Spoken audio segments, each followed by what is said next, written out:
Hi students, welcome to today's video. Today we are going to start with ternary operator. So already we learned ternary operator. In this chapter it is just a recap of this topic, ternary operator. So all of you know the syntax of this operator. So that is expression 1. Okay, expression 1. Then question mark, then expression 2, expression 2 full colon expression 3. So how it's work? When the expression 1 is true, expression 2 will be the output. When the expression 1 is false, expression 3 will be the output. For example, if a greater than b, if this relational expression is the expression 1, then if a greater than b is true, expression 2 will be the output, otherwise expression 3 will be the output. Okay, so this almost same, isn't it?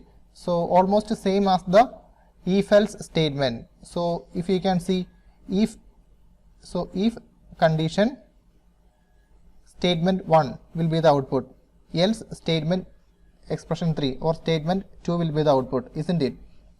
So in order to understand clearly, so we can get an example. So suppose we have two variables a and b. A has the value 5 and b has the value 10. Okay, so among these two variables we need to find out the largest number.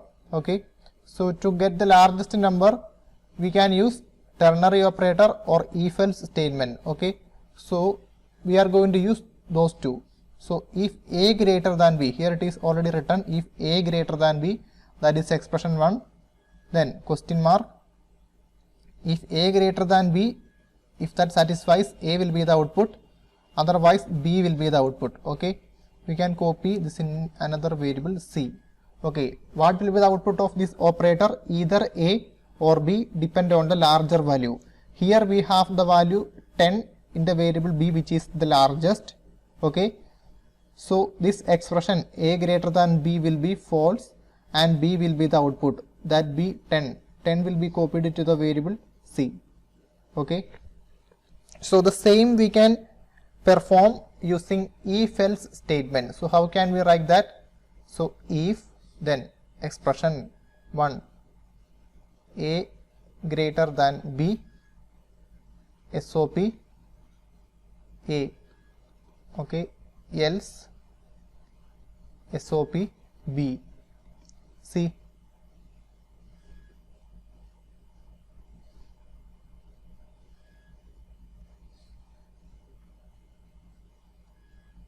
See, almost this ternary operator and if else statement is similar, both having the expression and both having the output depend on the relational expression. Okay, so that is the difference between ternary operator and if else statement. Okay, then we can compare both. So the first difference is in syntax. See, for if else, anyone can easily learn the syntax of if else, but for ternary operator the syntax is little bit different compared to if else statement, isn't it?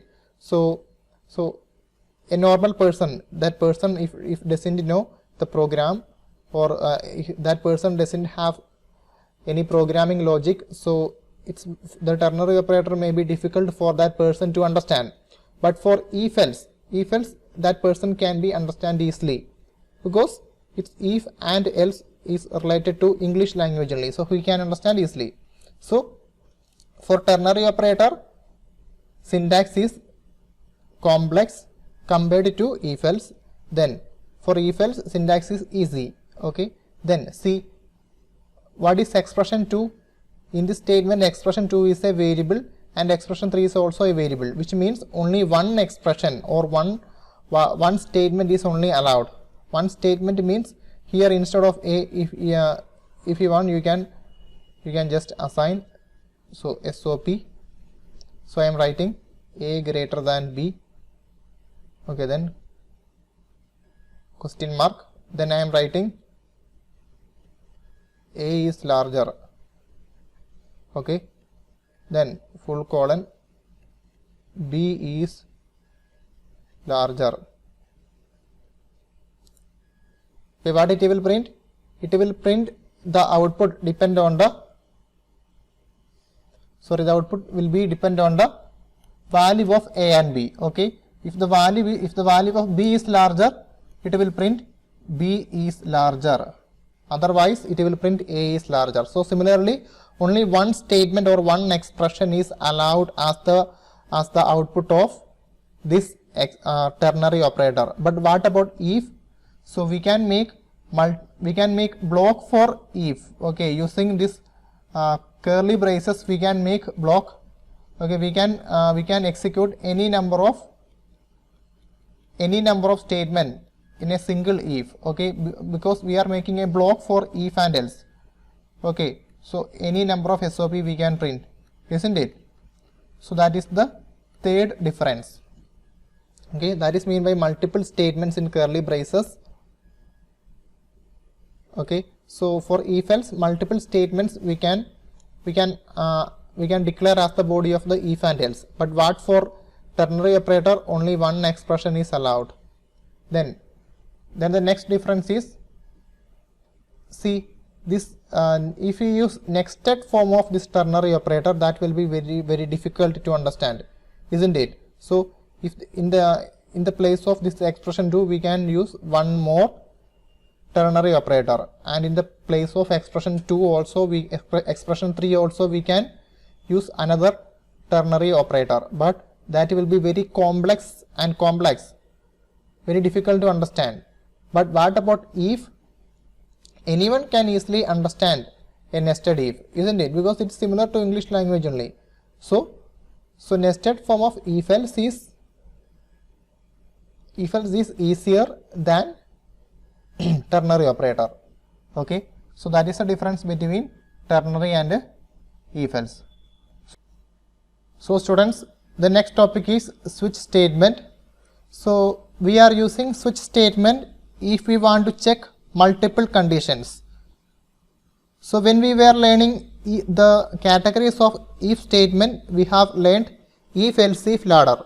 So usually when we are using if else if ladder, if we want to check multiple conditions, so the switch statement is also using when we want to check multiple conditions, such as suppose there is a variable A. So we have several values such as 1, 2, 3.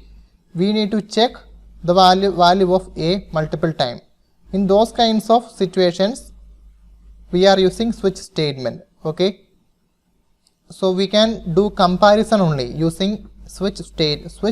We can do comparison only. Okay, comparison means the only possible operation is comparison operator using the equal to sign, which means we need to check whether A equal to 1, A equal to 2 or A equal to 10.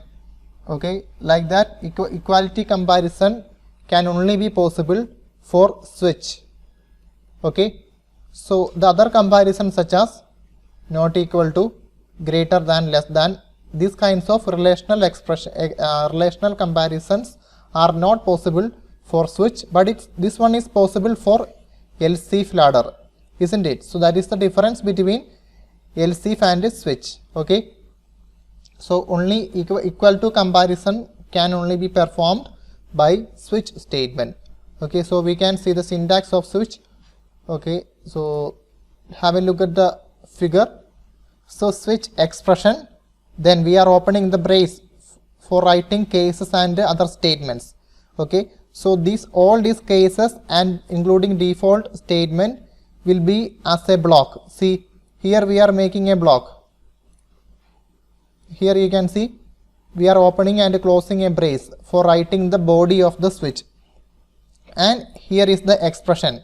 Expression will be any variable. Okay, suppose let it be A. Okay, then label 1, case label 1, case label 2, case label 3, case label 4 up to case label n, followed by default.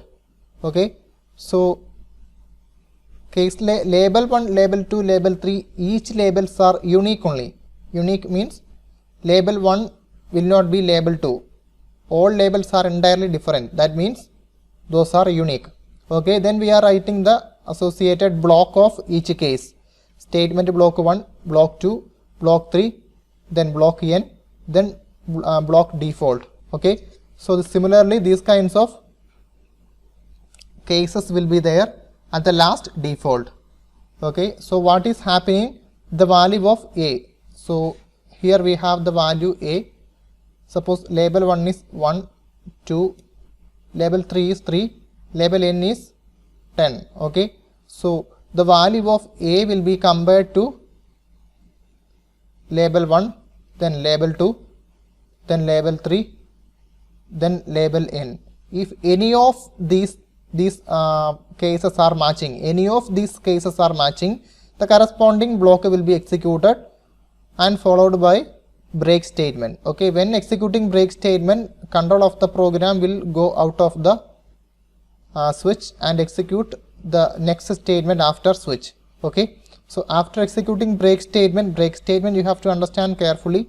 So after executing break statement, program control is coming out of the switch statement. Okay, so suppose case label 1 is not matching with the value of a, then label 2 will be checked, which is the value is 2. So value of a will be compared to label 2. If that is matching, statement block 1, statement block 2 will be executed, then followed by break will execute. Okay, after executing break, control of the program will go out of the switch.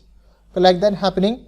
If no cases are matching, suppose here 4 cases we have written, case 1, case 2, case 3, case 10. Okay, if no cases are matching, default will be executed as we can see in else. Okay, if this condition is false, else part will execute. Similarly, if all conditions are not matching, all values are not matching, or all labels are not matching, then default will execute. It will execute the default block.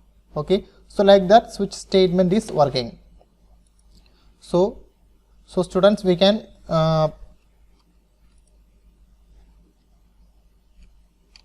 you can see the flowchart of switch. So here you can see from expression case label 1. If case label 1 is true, then associated statement block is executing, then coming out of the switch. Okay, otherwise means when case label 1 is false, label 2 will be checked. Then if that is also false, n will be checked. When all cases are all labels are not matching, statement block default will be executed. Okay, so that is the flowchart, or that is the working of switch. Okay, so students, here we are going to do a program, okay, using switch. So here it is written the same program using if else if ladder. So this is just some statement. This statement will find out the corresponding day when the user gives day number as the input. Okay, here see the value of x. The user is giving a value of x. Okay, so from the user will give a value for the variable x. Okay, then using this if and else if ladder, we are comparing value of x to different values such as 1, 2, 3 till 7. Okay, so if the user is inputting 4, okay, if the user is giving the value 4 to the variable x, so here this condition of the else if will be true, then assigning the value Wednesday to the variable weekday. Okay, so that is how this statement is working. So we are going to see the program. So students, here you can see the program. So we are creating the class program 9.13. So this program will print the corresponding day. Okay, the corresponding day means the user will give a value to this program. This program will find out the corresponding day for that number. Suppose if the user is giving the number 5, day number 5, it will print Thursday. Okay, so we can see how. So we created the class using the second the statement in the second line, then we are declaring the main method, then we are declaring a variable as the parameter. So what is the advantage of declaring this day number as the parameter of the main method? We don't need to use scanner class, we don't need to create scanner object, and don't need to call the nextInt method. So instead of using scanner class, we can execute that program. So during the execution, that will ask for the value. See, so here it is asking, here you can see day number, int day number. So what value we are typing, this value will be stored in the variable day number. Okay, so that is the advantage of, so that is how this parameter of the main method works. Okay, so we are declaring a variable weekday of type string, and we just initialized with a null character. Okay, then we are beginning, or we are using the switch statement, switch expression. See, what is the expression? Only that variable which we given the value during the execution. Okay, so suppose 5 we are giving to this variable day number, then that variable day number we are passing as the parameter of switch. Okay, so now day number has the value 5. Okay, then see, the value of day number is compared with the first label, which is 1. That is not matching. Then if that is false, checking the second label, then checking if it is matching or not matching. Then if that is false, checking label 3, then label 4. When it comes to label 5, okay, this value is matching with the value of day number variable. So what will happen? The corresponding statement block will be executed. So there is only one statement which will assign the value Thursday to the variable weekday. Okay, so after assigning this value in the variable weekday, break statement will execute. Okay, after executing break statement, program control, okay,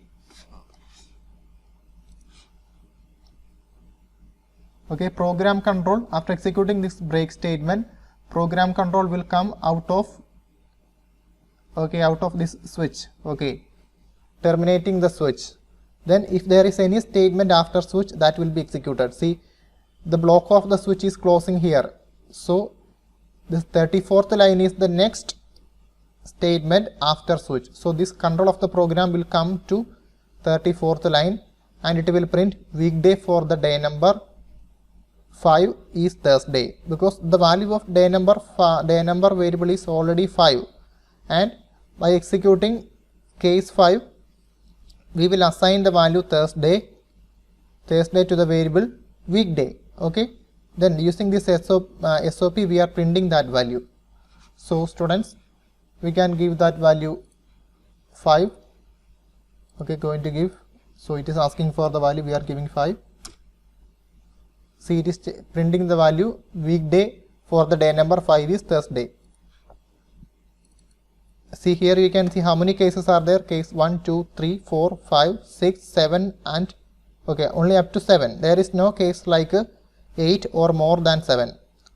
So what will happen when the value of x is a value other than these natural numbers up to 7? Okay, here we can give, here the cases are such as the labels are natural numbers beginning from 1 to 7. If we want to give a value other than this value, suppose I want to give 9, so there is no day name corresponding to the value 9, isn't it? So no cases will be matching, then the default will be executed. So if I am giving the value 9 to the variable day number, so this default value will be executed because there is no other matching cases. So it will print invalid day number end date. Okay, so here you can see I am using an exit function. So I will tell you what is exit function. So I am just commenting that line. Suppose we can just execute this program. So I am going to give the value 9 to the variable day number. Okay, the day number will get the value 9. So then the first is this statement will be executed. Weekday will get the value null character. So weekday has a value null character. Okay, so if you print now here, if you print the value of SOP, if you print value of weekday, it will print this null character. So nothing we can see, isn't it? So a value is there, default value is there, so we can print weekday. Okay, then passing the value of day number, which is 9. So there is no matching cases, so default will execute. So what it will print? Invalid day number entered. Then coming out of the switch, then executing the next statement, printing SOP weekday for the day number 9. Value of day number I given as 9. So I given as 9. So 9. Then is what it will print? Nothing. So this character, null character, will be printed. So is it actually needed? Which means when the value of day number is from 1 to 7. Okay, when the value of day number is from 1 to 7, then only we need to print this line. Okay, isn't it? Because then only weekday will get the value, will get any of these values. Otherwise there will be null value. Okay, so I hope you could understand what I said, which also means when default executes, when default case executes, so there is no need of executing these lines. Only when default executes, there is no need of executing this 34th line. When default statement or default case default case is not executing, at that time this statement needed to execute. Then only it will print weekday for the day number, suppose 5 is Thursday. Okay, so what I want to say is that when default case executes, at that time we can stop executing this program from here only, isn't it? Because we need to avoid executing this one when default case executes. So we can call a method exit method. So when the JVM is executing the exit method, okay, currently this program is running, so this statement will execute only when the default case executing. So at that time this method will execute, exit method will execute, so the entire program will terminate by JVM. Okay, JVM will not execute this program after executing this exit method. So the use of exit method is to terminate the program, isn't it? So I will show you. I am going to commenting this line, then we can execute. Okay, now we are going to give a value other than natural numbers starting from 1 to 7. So I am going to give 10. So there is no day like 10, isn't it? So it will not print anything. Means the weekday, the variable weekday will not get any value.